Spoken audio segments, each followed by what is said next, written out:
네, 여러분 혹시 전 세계 금융시장을 좌지우지하는 그 수많은 가문들 중에서 로스차일드라고 하는 가문 얘기 들어보신 적 있나요? 예, 지나가는 얘기일 수도 있습니다만 그래도 금융시장에서는 아마 알고 있는 분들이 많죠. 이 세상은 한 번의 기회로 운명이 바뀌기도 합니다. 로스차일드가 오늘날 금융시장을 좌지우지할 수 있는 가문이 될 수 있었던 사건이 하나가 있습니다. 바로 워털루 전쟁이죠. 그 워털루 전쟁은 프랑스와 영국의 사활을 건 전투였습니다. 이 로스차일드 가문의 정보원이 워털루 전쟁은 영국이 이길 거라고 알려왔습니다. 이러이러한 이유로. 그래서 로스차일드 가문은 영국의 국채를 다 내다 팝니다. 국채 가격이 떨어지니까 프랑스가 이기겠구나. 그래서 시장에 국채가 막 쏟아져 나옵니다. 헐값이 된 거죠. 그리고 로스차일드 가문은 헐값에 쏟아져 나오는 이 국채를 대부분 조용히 사들입니다. 다음날 어떻게 됐을까요? 영국이 이겼습니다. 바로 국채 가격이 또 하늘 높은 줄 모르고 치솟았죠. 바로 이 사건 하나로 로스차일드 가문은 바로 영국의 재무부를 장악하는 계기를 마련합니다. 그것이 바로 미국으로까지 이어졌죠. 그래서 현재 오늘날의 금융자본의 큰손 중에 하나가 바로 로스차일드입니다. 그들이 1달러를 만들어낼 때 피라밋 그림이 있다고 했죠. 그 그림의 맨 위에 보면 눈동자가 있습니다. 바로 그들은 이 눈동자를 가지고 이 달러를 가지고 전 세계를 다 내려다 봅니다. 우연히 발견한 그림이 하나 있었습니다. 로스차일드 가문에 문양이 여러 개가 있는데요. 그 중에 우연히 발견한 문양이 있습니다. 뭐였냐면 바로 직각자와 컴퍼스의 그림이 있었습니다. 그 직각자와 컴퍼스를 두 글자로 뭐라고 하나요? 바로 척도라고 하죠. 무슨 일을 하든 척도, 잣대, 기준, 척도를 가진 사람.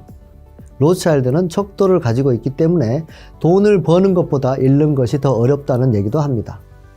우리와는 정반대죠. 자, 바로 그겁니다. 척도가 없기 때문에 우리는 돈을 잃는 것보다 버는 것이 더 어려운 겁니다.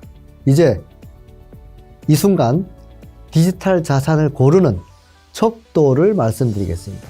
여러분께서 이 척도만 제대로 가지고 계시면 돈을 버는 것보다 잃는 것이 더 어려울 겁니다. 자, 그 척도 가장 중요한 요소가 뭐냐면요. 바로 수익률은 소비자 수와 비례한다는 사실입니다. 수익률은 소비자의 수와 비례한다는 사실인데요. 아니, 그 뻔한 거 아니야? 라고 말할 수 있습니다. 그런데 안타깝게도 수많은 디지털 자산 투자자들은 수익률에만 관심이 있지 소비자의 수에는 관심을 갖지 않습니다. 핵심은 바로 소비자 수에 있습니다. 자, A급 디지털 자산 컨설턴트는 이 대목에서 놓치지 말아야 될 것이 두 가지가 있습니다. 숫자에 속지 말아야 합니다. 자, 제가 이 얘기를 했더니 어떤 분이 우리 디지털 자산은 전 세계에 소비자 수가 100만 명이나 있습니다. 또 어떤 우리 코인은 전 세계에 소비자 수가 1000만 명이나 있습니다. 라고 얘기를 합니다. 그러면 C급 디지털 자산 컨설턴트는 그 말만 듣고 숫자만 듣고 와우, 대단하네요. 라고 이야기를 합니다. 그런데 여러분이 A급 가상자산, A급 디지털 자산 컨설턴트라면 반드시 이 질문을 하셔야 됩니다. 지금까지 저는 이 질문을 하는 사람을 본 적이 없습니다. 여러분이 이 질문을 하는 순간 적어도 현재 타이밍에 여러분이 가장 수준이 높은 디지털 자산 컨설턴트라고 말할 수가 있습니다. 어떤 질문이냐고요? 바로 이겁니다. 그 100만 명, 그 1000만 명의 소비자의 심리 상태가 돈을 쓰려는 심리가 강합니까? 돈을 벌려고 하는 심리가 강합니까? 라는 질문을 하셔야 됩니다. 그 질문을 받은 그 양쪽 다 답을 할 수가 없었습니다. 무슨 뜻일까요? 그 100만 명과 그 1000만 명은 돈을 쓰려고 하는 심리보다 돈을 벌려고 하는 심리가 더 컸다는 뜻이죠. 여러분, 수익률에 연관된 소비자의 숫자는 돈을 쓰려고 하는 심리가 강한 사람들을 얘기하는 겁니다. 돈을 벌려고 하는 심리가 강한 사람들이 100만 명이 모여있고 1000만 명이 모여있으면 그 사람들을 절대 만족시키기 어렵습니다. 그래서 A급 디지털 자산 컨설턴트는 그런 경우 이렇게 컨설팅을 해주셔야 됩니다. 적당히 이익을 보고 빨리 빠져나오세요. 그 나중에 온 사람들은 절대 그 심리 상태를 충족시키기가 어렵습니다. 그 사람들의 심리 상태를 충족시키기 위해서는 엄청난 소비자가 있어야 됩니다. 돈을 쓰려고 하는 심리 상태를 가진 소비자들이 있어야 되기 때문에 사실상 그 디지털 자산 가치는, 미래 가치는 거의 높지 않다라고 보시면 됩니다. 그래서 절대 숫자에 속지 마라. 심리 상태를 파악하라. 이것이 바로 첫 번째입니다. 자, 두 번째는 바로 100만 명의 소비자가 있는 곳은 1000만 명의 소비자가 있는 곳은 일회성 소비자입니다. 일회성 소비자. 한번 소비를 하고 나면 또 한 번 서비스를 받고 나면 끝이에요. 그런데 100만 명의 이 소비자는 매주마다 매월마다 소비를 합니다. 서비스를 사용합니다.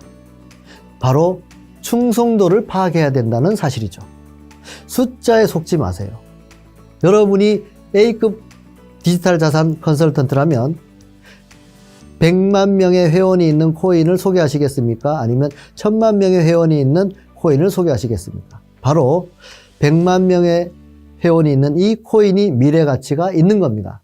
오히려 1000만 명은 위험할 수가 있습니다.